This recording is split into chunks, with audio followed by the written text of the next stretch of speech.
James കാമറൂണിന്റെ പണ്ടോറയിലെ വിസ്മയയാത്ര തുടരുകയാണ്. അവതാർ, fire and ash എന്ന മൂന്നാം ഭാഗം മുമ്പത്തെ രണ്ട് ചിത്രങ്ങളേക്കാൾ ദൃശ്യസമൃദ്ധമാണ്. ദ വേ ഓഫ് വാട്ടറിലെ സംഭവങ്ങൾക്ക് ശേഷം സുള്ളി കുടുംബം തങ്ങളുടെ മകന്റെ വിയോഗത്തിൽ തളർന്നു നിൽക്കുന്നിടത്താണ് കഥ തുടങ്ങുന്നത്.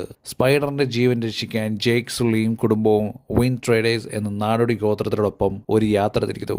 ആകാശത്ത് പറക്കുന്ന ജെല്ലി ഫിഷുകളെ പോലെയുള്ള മെഡ്സോയിഡുകളെയും വിൻഡ് റേകളെയും ത്രീലിയിൽ കാണുന്നത് അതിമനോഹരമായ കാഴ്ചയാണ്. എന്നാൽ കഥയുടെ ഗതി ക്രൂരരായ മാങ്ക്വൈൻ എന്ന ചാരഗോത്രത്തിൽ കാണുന്നതോടെയാണ്. ഇവരുടെ തലവൻ വരാങ്ങും പഴയ വില്ലൻ ക്വാറിച്ചും കൈകോർക്കുമ്പോൾ സിനിമ ആവേശത്തിന് പുതിയ തലങ്ങളിലേക്ക് എത്തുന്നു. നീറ്റീരി എന്ന അമ്മയുടെ കരുത്തും സ്പൈഡർ എന്ന കഥാപാത്രത്തിന്റെ വളർച്ചയും ഈ ചിത്രത്തിന്റെ വലിയ പ്രത്യേകതകളാണ്. 3 മണിക്കൂറും 17 മിനിറ്റും ദൈർഘ്യമുള്ള ഈ ചിത്രം ചിലയിടങ്ങളിൽ പഴയ സിനിമകളുടെ ആവർത്തനമായി തോന്നാമെങ്കിലും കാമറൂൺ ഒരുക്കുന്ന ദൃശ്യവിസ്മയം അത് മറികടക്കുന്നു. തിയേറ്ററുകളിൽ ത്രീയിൽ മാത്രം അനുഭവിക്കേണ്ട ഒരു മാന്ത്രിക വിരുന്നാണിത്. ഒരിക്കൽ കൂടി ജെയിംസ് കാമറൂൺ അത്ഭുതങ്ങൾ പ്രവർത്തിച്ചിരിക്കുന്നു.